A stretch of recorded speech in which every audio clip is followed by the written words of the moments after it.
Hello mga kayolo, for today's video, samahan nyo kaming explore ang Marine Sanctuary ng Bohol. From Alona Beach, sumakay tayo ng bangka papunta sa Balikasag Island. This island has been declared a marine sanctuary since 1985. It is also known as one of the top diving spots in the Philippines. Although this circle island only has a diameter of about 600 meters, it is surrounded by waters teeming with marine life. Dito, habang in-explore nyo yung mga nearby waters, matatagpuan nyo din ang mga colorful school of fish. So ito na, snorkeling time! Bago kami bumaba sa tubig, hinati muna kami sa 3 grupo.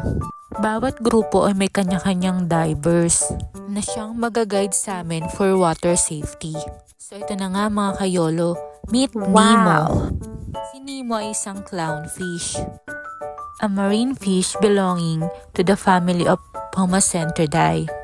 O diba ang hirap i-pronounce? I-google nyo na lang mga kayolo.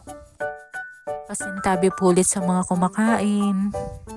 At ito na nga, makita nyo na ako yan, nag-snorkeling. Trivia time! Ano nga ba ang snorkeling? Snorkeling is an underwater activity kung saan humihinga kayo sa tube underwater. Kasama nito ay meron kayong suot na clear mask para mas makakita kayo underwater. O diba parang Nemo din? Sa ilalim ng tubig, hindi lang isda ang makita nyo. Meron ding mga coral reef dito. So ayan, lahat na kami nagdadive pa ibaba.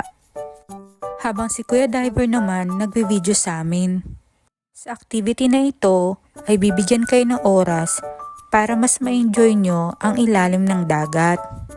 Kita nyo, ang daming mga isda. Yan nga palang tinatawag na school of fish. A few moments later, so ayan, lumalangoy pa din kami. Siguro nagtataka kayo bakit ang tagal naming lumalangoy lang ng lumalangoy.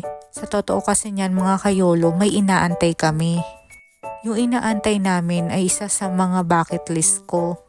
Gustong gusto ko talaga makakita nun. At hanggat maaari, makasama ko lumangoy. At ito na nga, makalipas ng ilang minuto, ayan na siya. Mga kayolo, meet Michelangelo. O diba, Ninja Turtles lang. So ito na nga, bucket list unlock. Ang ganda niya, diba mga kayolo? Trivia time again mga kayolo. Do you know na yung mga sea turtles, di nila naipapasok yung ulo nila at mga paas sa loob ng kanilang shell? Yes mga kayolo, hindi sila gaya ng ibang mga turtle na naipapasok ang ulo at paa sa kanilang mga shell. Sea turtles are marine reptiles with extreme-line bodies and large flippers. Kaya ang gagaling nila lumangoy. So ito na nga, ang gaganda ng mga ngiti nila, diba? Ang swerte lang din namin ng mga time na to. Kasi parang nakikipaglaro sa amin yung sea turtle. O diba, napakasarap ng experience. So, ano pang inaantay nyo mga kayolo? Sabi nga nila, you only live once. Gaya ng mga sea turtles, we should trust the flow, be comfortable in our own shell, enjoy time alone, and keep moving forward. So ayun lang mga kayolo for today's video.